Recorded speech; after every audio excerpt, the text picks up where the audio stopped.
Okay, so today we're going to be talking about how to get off the chronic fatigue roller coaster. And particularly if you have been someone who's tried treatment and maybe it's worked and then it doesn't seem to work for long term and something else happens and then you crash all over again. So this is why I call it the roller coaster. It feels like it goes from treatment to life off treatment and feeling good and then crashing and then back onto treatment and feeling good and then crashing again. So let me share my story with you quickly and introduce myself. Okay, so I'm Kerry. I am a holistic psychologist and a body talk practitioner from Cape Town, South Africa. And I probably have been tired since I was about 13. I actually developed glandular fever at that age. And if I think about it, I was always more tired than my friends. I needed to nap in the afternoons, which was strange because most teenagers didn't need to. Well, actually, no, that's not true. A lot of teenagers with hormones can be, but I've been tired for a long time, but I just managed to always, get by until I started studying my honors in psychology. Yeah, so I at that point went to see a doctor who told me it was stress, and he wasn't incorrect. That was part of it. And I did what I could to exercise. I actually just did some gentle swimming instead of running, for instance, and I did a few things and I managed to get through. But once I'd had my first child, I crashed badly. So what happened at that point was I was very fortunate. My sister is a functional medical doctor. And she said to me, I think I know what's going on. I think you've got adrenal fatigue syndrome, which I'd never heard of in my life. So I went to do a number of very, very expensive tests and I took a whole lot of very expensive supplements and started eating a very fancy, clean diet. I'd always actually eaten quite a clean diet, but I did an elimination diet and a gut repair and a detox protocol. And I have to say it helped, but within a month of feeling better, I started doing life the same way I'd done it before and I crashed again. And she said to me, oh, everyone does this. It's because you think that just because you feel better that you can keep doing what you've always done. And I heard it, but I didn't want to hear it. So I carried on doing life the way I'd always done it. And I crashed probably 4 times over 5 years again after that. I did go on to have a second child, which did not help. And that crazy first couple of years is always insane. But it took me a good 4 or 5 years to actually go, what am I missing here? I work with body and mind, and I know it's not just about fixing my body. I've got to understand what's going on at a deeper psychological level. And that was when I started to have a number of different breakthroughs. And what I noticed was interesting. I was starting to attract a lot of people with adrenal fatigue and chronic fatigue to my practice. And I started noticing a few similarities. And this helped me to develop a lot of what I'm going to share with you today. And to develop a more body, mind, and spirit approach to working with chronic fatigue. So unfortunately, when there's something wrong with our bodies, when there's a physical issue, we have been conditioned to go to an expert, someone else out there, to tell us what's wrong with our bodies and to give us something to make it better now. And it's a bad thing if there's something wrong with our bodies. And I'm not going to take away from the fact that it's debilitating at times to be that tired, and it can be so depressing, and one can feel very desperate. Absolutely, but it's not always a bad thing. Actually, it's your body telling you that a change is needed, and it's an opportunity. But when we just go to someone to give us something to make it better and we just want it to go away, we're missing an opportunity. And oftentimes it's going to happen again and again and again because we're not addressing what that imbalance is. Okay. Right. So we are all divine beings. What I mean is that our physical illness has to be understood with a focus on the body, physical, the mind, your psychological aspects, your emotions, your ways of thinking, and your spiritual element. So let me just quickly, briefly explain what I mean by spiritual. We're obviously all going to have a slightly different take on this. For me, it is a sense of belonging to something greater, of which we're all a part. And when we are on a spiritual journey, it is about aligning to the truth of who we're meant to be in this lifetime, the person that we're born to be, but which we then start to immediately, almost from a very young age, adapt so that we can be loved and good enough and fit in and accepted, etc. And for me, the spiritual journey is about tuning back into what is that truth, who am I meant to be, and how am I meant to express that truth in this world in connection with the greater collective. Okay, so that's what I'm talking about there. And for me, illness is a huge part of that too. Okay, so let me explain from the three perspectives. From a body perspective, the way that I understand chronic fatigue, and there's a number of different ways of people, there's a number of different explanations. The way I understand it is that the cells are depleted. We are depleted at a cellular level. There is usually dysregulation in the HPA axis, the hypothalamic pituitary adrenal axis, which is what controls our adrenals to create all the hormones we need for fight, flight, and what also happens is freeze when we are under stress.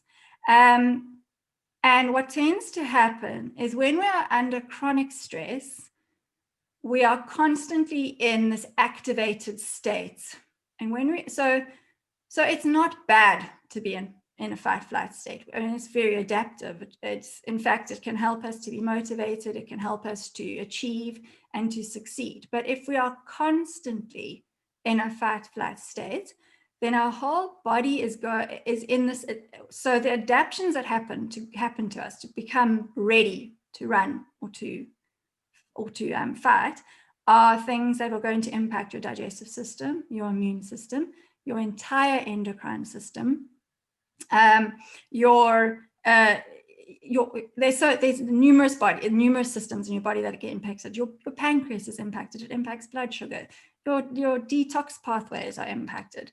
So all of these changes that happen to enable fight and flight, they're great in the short term, but if they constantly are being activated, it's going to result in systemic imbalance in the body, so that we are unable to produce the energy that we need to function.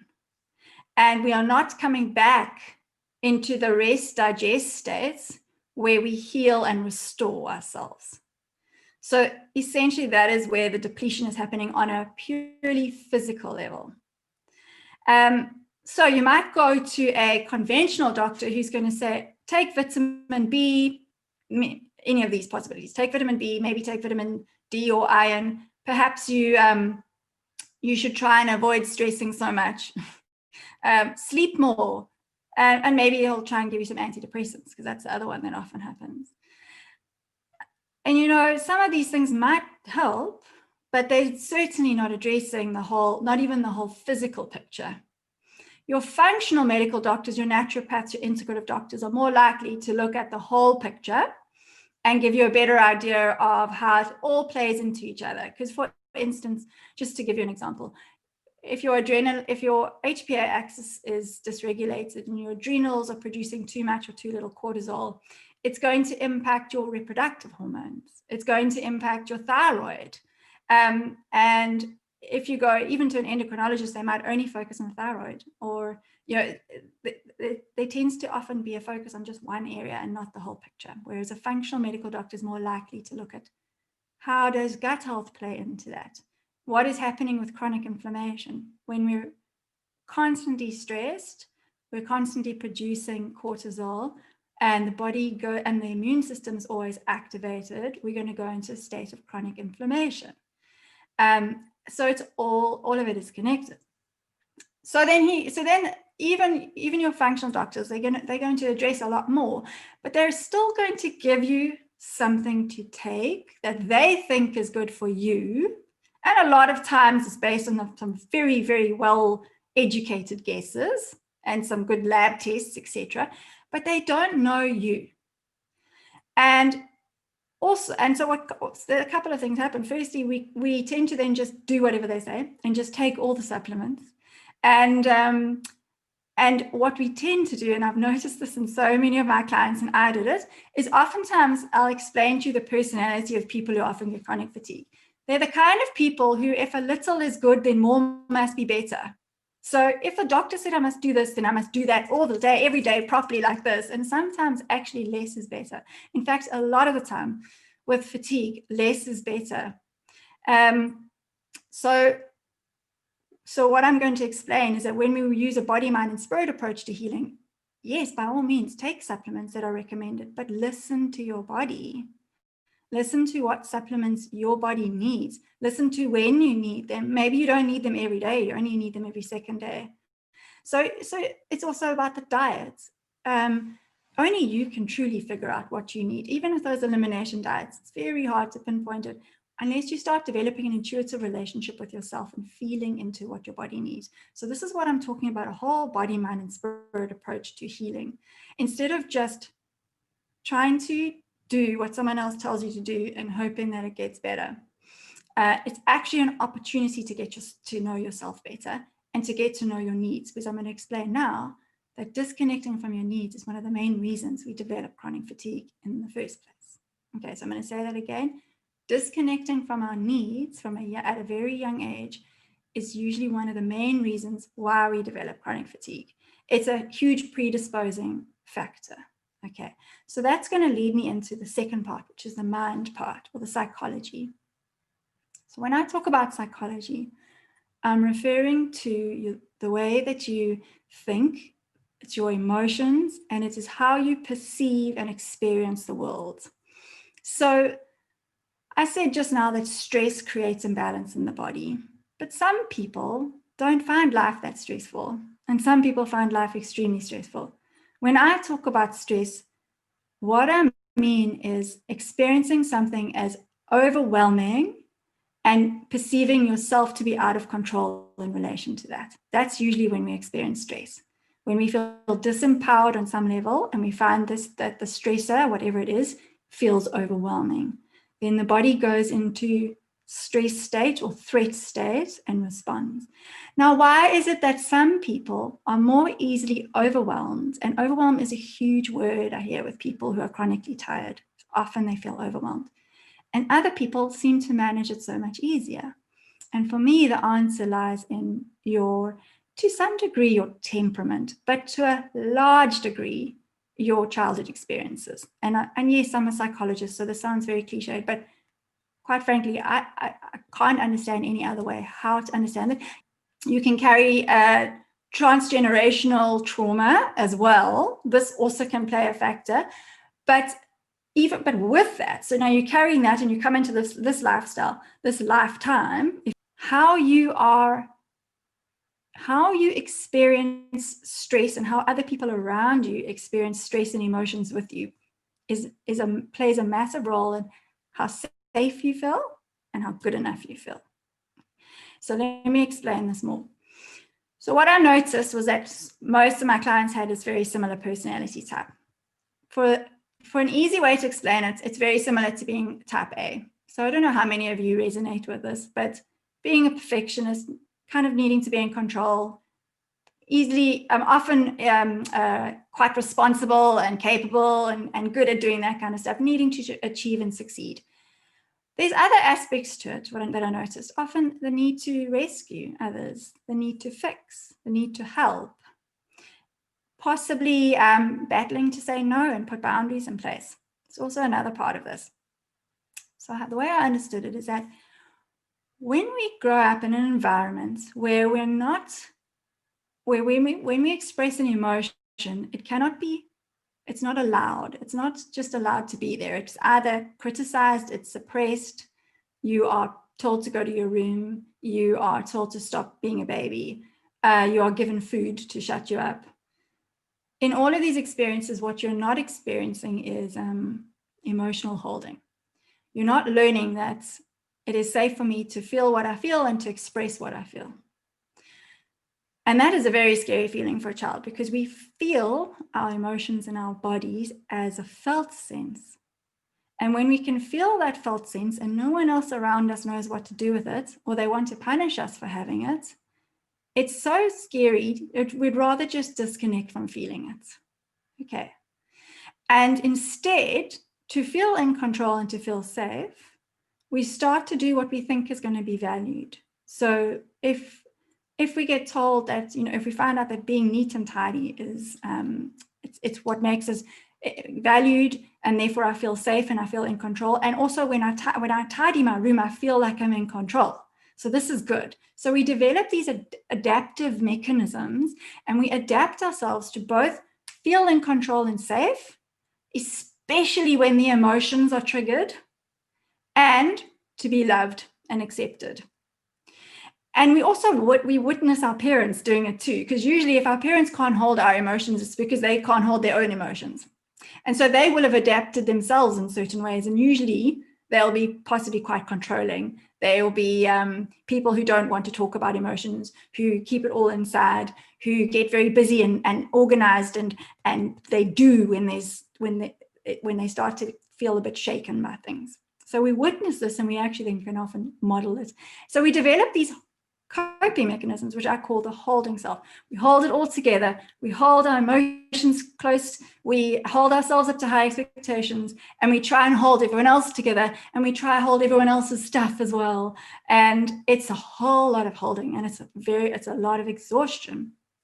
So just let me know if you're with me. Are you still with me? Okay. So this is the development of a personality. This is how we develop a personality, is through our experiences in childhood and how we adapt ourselves to feel safe in the world and to feel loved and good enough. And then what tends to happen is when we become an adult, we believe we still need that. So we still in many ways feel like the child, especially when life feels out of control and when we're overwhelmed.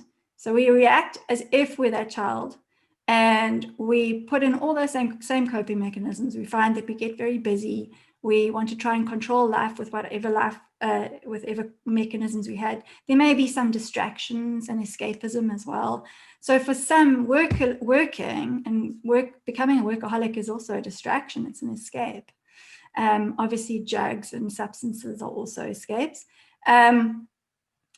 But we don't realize that actually we're a lot more resourceful, a lot more capable, a lot more able to manage life, because we never were given the opportunity to do that. We didn't have someone who said, "Oh, I'm sorry that this is so hard.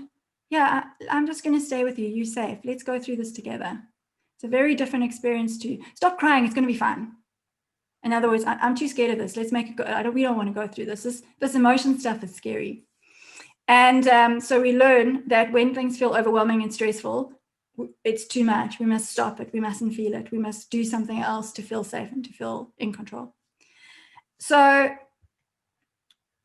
essentially, what happens is you've got your true self. So this is the way you were born. This is who you are. This is who you were designed to be and how to express yourself in the world.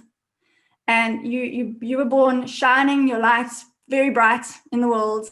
You were born speaking your truth, screaming when you were hungry and tired.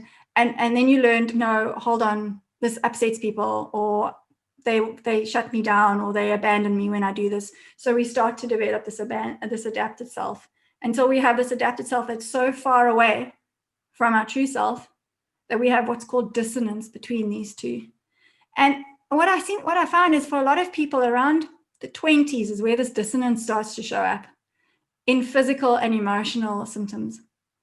And for a lot of people, this is where the fatigue starts to show. The cracks start to show sometimes towards the end of the 20s and then into 30s. For a lot of people, when they have children, that can happen. And then for some, it's got to just do with hormonal changes throughout life, for instance. So from a psychological perspective, the fatigue is because we're uptight. So I actually want you to just feel this in your body. So oftentimes when we feel stressed and overwhelmed, what we tend to do is we pull upwards in our bodies and we're pushing forward. So there's always kind of this striving and pushing and holding together. So this is where the word uptight comes from. And that tension alone, that physical tension, prevents energy flow in the body. It impacts on physical functioning. As my osteopath always says to me, form dictates function. So the form of your body is going to dictate how well your body functions. And this physical tension that we hold from the time we're younger actually shapes our bodies. And we often, many of us will hold it in our jaws, hold it in our shoulders, around our hearts, our middle back, around the back of our hearts, instead of leaning back and settling, sinking down, okay, which is a lot more, where there's going to be more flow in the body's going to function a lot better, and the body gets the message, I am safe, there's no threat, it goes into rest, digest, it can heal. So this is where the body and the mind come together. So our way of perceiving the world and perceiving life as threatening impacts how our bodies function and impacts how often we are chronically activated in a stress state. It impacts how we hold ourselves, and through epigenetics as well, which says that our environment can either turn on or turn off certain predispositions we have, or genetic predispositions. So literally our environment, and so here's the thing, it's not our environment, it's our perception of our environment switches on or off certain things in our body. And so it all comes back to that perception. It's the meaning we give it. And the meaning we give it is based on what we developed from a very young age about the world and about our own capacity to feel like it's safe to feel emotions. I can manage struggle. It's okay to feel angry. It's okay to feel sad. So few of us had this because so few of our parents were given that kind of opportunity to develop that either.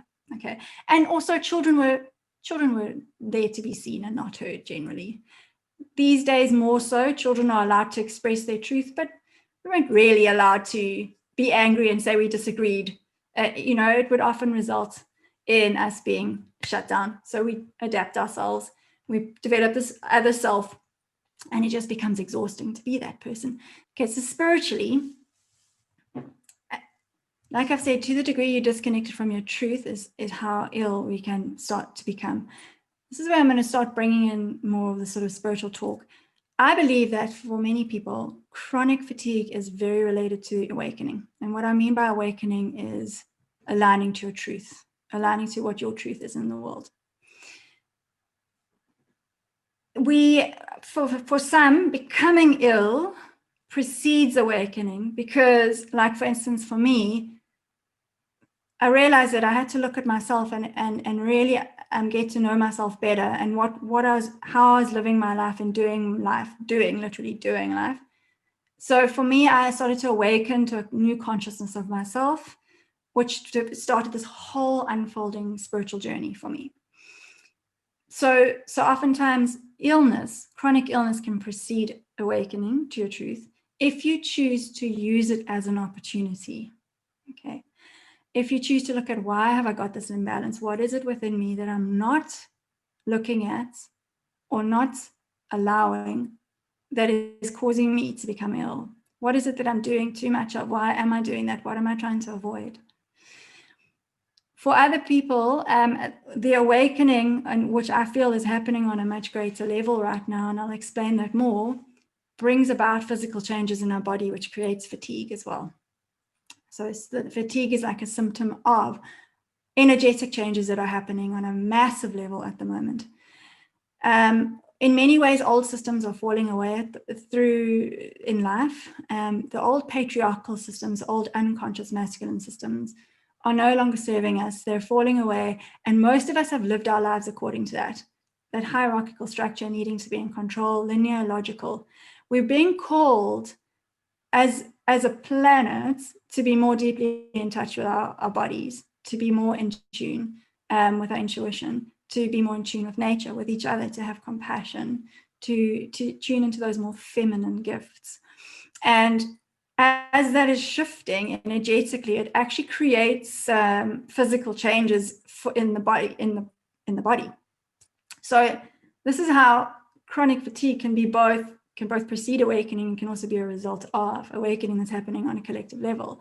And if we choose to, we can use it as an opportunity to grow and develop an awareness and consciousness about ourselves, to live more in alignment with what we really need, what really wants to come through us in the world. And this may sound strange because, most people come to my practice and they know they're tired and they know they're overwhelmed and they're battling to cope with things. But they would say otherwise that they're fine. And then we start, exploring a little bit. And the thing is, our default way of being is so default that we don't believe there's anything wrong with it, because that's the way we've always done life. Why would there be anything wrong with it? And also, it served us. When we were younger, it served us to feel safe. It served us. It helped us to feel good enough. So we don't really want to let go of that. So it's hard. It's hard to start looking at ourselves and going, well, maybe I'm not living my life quite according or alignments with my truth. Maybe there is some imbalance here that I'm not looking at. What is my body trying to tell me? What are these symptoms trying to express to me and say to me? Okay. So what's also wonderful is that this time, I believe, is a very powerful time that's going to be very supportive of us becoming more conscious of the feminine, of our intuition, being more connected to your body, listening to your intuition and your needs. And then what happens is as we heal ourselves, as we use whatever our physical illness is as a way into healing and balancing ourselves, it actually heals and balances others because we're all connected. And as Marianne Williamson always says, that when we do the work on ourselves, it gives permission to others to do the same. When we change ourselves, when we start to shine our light more brightly, express our truth, it gives others permission to do the same. So what I want to start off with, I've already started off. So let's say what I'd like to share with you now is a couple of different, so it's 3 different tips I'd like to give you, but let me maybe first explain how I work with people so you know where these tips are coming from. So I tend to take I looked at my own experience from healing, and I looked at the themes and patterns and the things that I did, and I developed a process that I call from fatigue to flow. And essentially, it starts off with firstly needing to become aware of how your experience of childhood, your experience of emotions and overwhelm. And for some people, this did involve it wasn't just that you weren't emotionally supported. It may have been that there was actual trauma as well. There may have been neglect. There may have been physical or sexual abuse. There may have just been a lot of unpredictability in your life, lots of changes, which in itself is not bad. But if we're not supported emotionally properly through those times, it can be very unsettling. And then we need to put up all of these coping mechanisms to feel safe. So the first part is really useful to just start to become aware of, well, how am I holding in my life? So how am I organizing, pushing, doing, striving, succeeding, rescuing, holding myself up to high expectations? And why am I doing those? So what is it that started me doing that in the first place? How did I feel unsafe? What was I feeling unsafe about? What was I modeling? What were my parents doing that I thought must be a good idea to do because I saw them doing it? Okay, so that's the first phase, it's assessing. The second part is connection, which I'm going to go into more now as one of the tools I'm going to share with you. The third part is once we've become connected so that we feel safer, we feel more aware of our needs, we can start to recognize the imbalance. We then release the old ways to make space for a new way of being. And then that gives us, then we can start to receive. We can start to receive more of our intuition, start to feel what is it that my body needs to eat? When is it that my body needs to rest? We start to have more of a deeper connection to also receiving, not just from ourselves, but from others around us as well. Because when we start to meet our own needs in that way, we start to receive from others outside of us. And then finally, what tends to happen is that people move into more of a flow state. So instead of doing what you think you should do, so most of us, when we're in the unconscious masculine, we're acting from a place of conditioning and fear. So we always are doing it from the mind mainly. This is what worked in the past in terms of, at least I didn't die, so it must be good, right? as opposed to your heart saying, no, but this is what's going to make us thrive. Okay, so flow is when we listen and be guided by our own truth, our own evolving drive to become who we're meant to be. Now that this flow, it's like an evolutionary drive. It's the same flow that is within a seed that helps it to become a tree. We have that within ourselves to become the greatest and highest versions of ourselves. And when we get out of our own way and stop doing what we think we need to do, which is what's exhausting us, and start to listen to what wants to come through, what we find is that actually life becomes a whole lot easier and things just flow. The right people come into your life, you suddenly like hear about this talk or this book and you go and it's exactly what you needed, or you meet this person who gives you just the right advice that you needed. It's like things magically actually come to meet you. And this is where the spiritual comes into it. So that's why I say it's kind of a process of the science meeting the spiritual. So that's the process from fatigue to flow. Where you can start for yourself is to just look at how can you be more connected to your body for the following reasons. Firstly, to notice when you are in overwhelm. So remember I said, for many of us, when we go into that holding state or that overwhelm, it's a lift, it's a pulling up and pushing forward. You're going to probably feel it. Okay, if you can just actually close your eyes very quickly and think of a recent experience where it all just felt too much. You've been under a lot of stress, and just think about it as if you're right there right now and it's happening to you. And just do a quick body scan. And just notice, firstly, are you resting downwards and back, or are you kind of pulling a little bit up in your body? And maybe is there contraction in your body, or is your body beautifully expanded and light?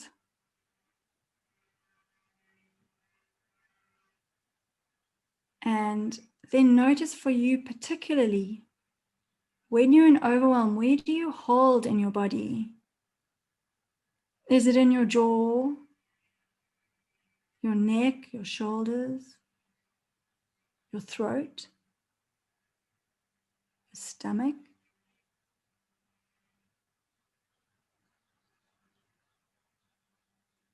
Just tuning into that.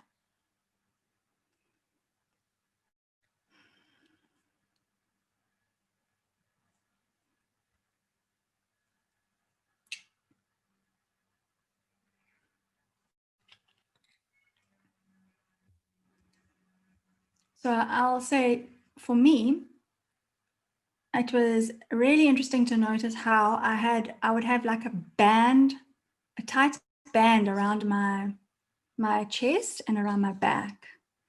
And I was always holding my breath.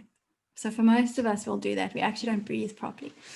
And then tension in the jaw. And I thought I was pretty connected to my body. But when I started to really do this, I realized how much time I spent in this pulling and holding state in my body.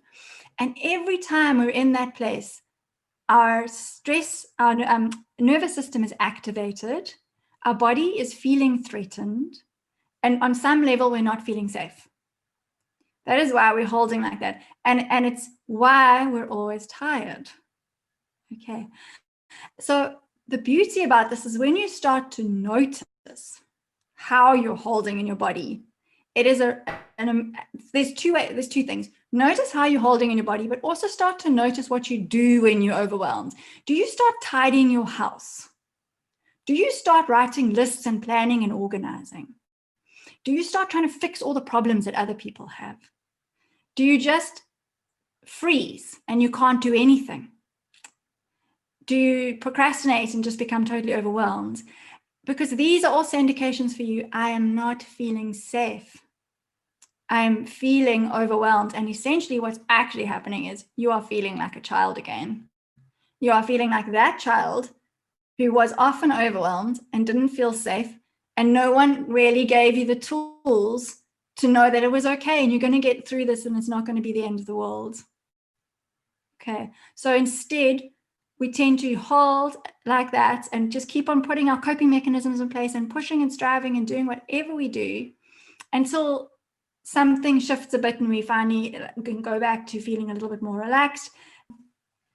So, and then eventually we find that we very easily are being triggered. We start to recognize how often we are in this holding state in our body and how often our nervous system is actually activated and how often this means that we're actually feeling unsafe. So that's one really good reason to connect to your body. So connecting to your body is as simple as just doing a scan of your body.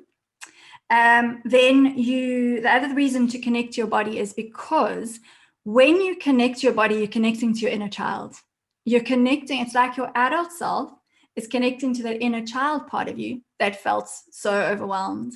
And in a way, you start to reparent yourself. So for me, it started simply as I'd noticed in my body that I was feeling that tightness, and I'd just put my hand on my heart and I'd say, I'm sorry it's so hard. I'm sorry it's so difficult. It's almost like I was connecting with that part of me and just saying, I see you. Because that definitely didn't happen when I was little. When I was little, if I got upset, it would upset my parents, so I needed to shush it and put it away, or I'd be sent to my bedroom until I was ready to come out. I don't know. I never understood what that means. I never figured that one out. But so connecting to ourselves is actually connecting to your inner child. It's connecting to the part that feels unsafe. So what you start to do is you develop a sense of safety in your body and you start to regulate your nervous system. So that's one way to regulate your nervous system. And it is only through our bodies that we can truly develop spiritually. And so we can, this is not true because a lot of people a lot of people connect spiritually in a very mental way. But to really develop your truth and express your truth and know what your needs are, we need to embody our spirituality. So it's about starting to feel in our body what our needs feel like, to start to feel when something is wanting to be expressed or released. And we have to be connected to our body for that. And on top of that, our intuition is an extension of our body. It's an extension of our senses. So if we're not connected and rested in our bodies, we're not going to be able to use our intuition fully. And therefore, we're not going to be able to tune into what is it that I need right now that's going to help me to feel safe so that my body can heal. Okay. So that's connecting to your bodies is step number one. Step number two is to regulate your nervous system. So you've now noticed I'm not regulated. I'm in that holding state. I'm feeling overwhelmed. My inner child is not feeling safe or good enough right now. The beauty about it is that you can use your body to calm your body. So if you relax your breath, you are telling your body that there's nothing to worry about, because you can only breathe slowly and deeply and consciously when you are in rest digest state. So, or at least we do tend to breathe calmly and regularly when we are in rest and digest state, and then we start to get hyperventilate and breathe superficially when we're in fight flight. So when you notice that you're in fight flight, when you notice you're in that holding place, to slow your breath down consciously is going to tell your body, I am safe, and it's going to start to regulate your nervous system. You can do that as simply as breathing into your belly, just holding your hands on your belly and feeling that you're breathing right down as if into your spine, the base of your spine, allowing the belly to expand and then breathing out again. For some people, it helps to have a structure for the breath. So 4, 7, 8 is a good one, where you breathe in for 4, hold for 7, and breathe out for 8.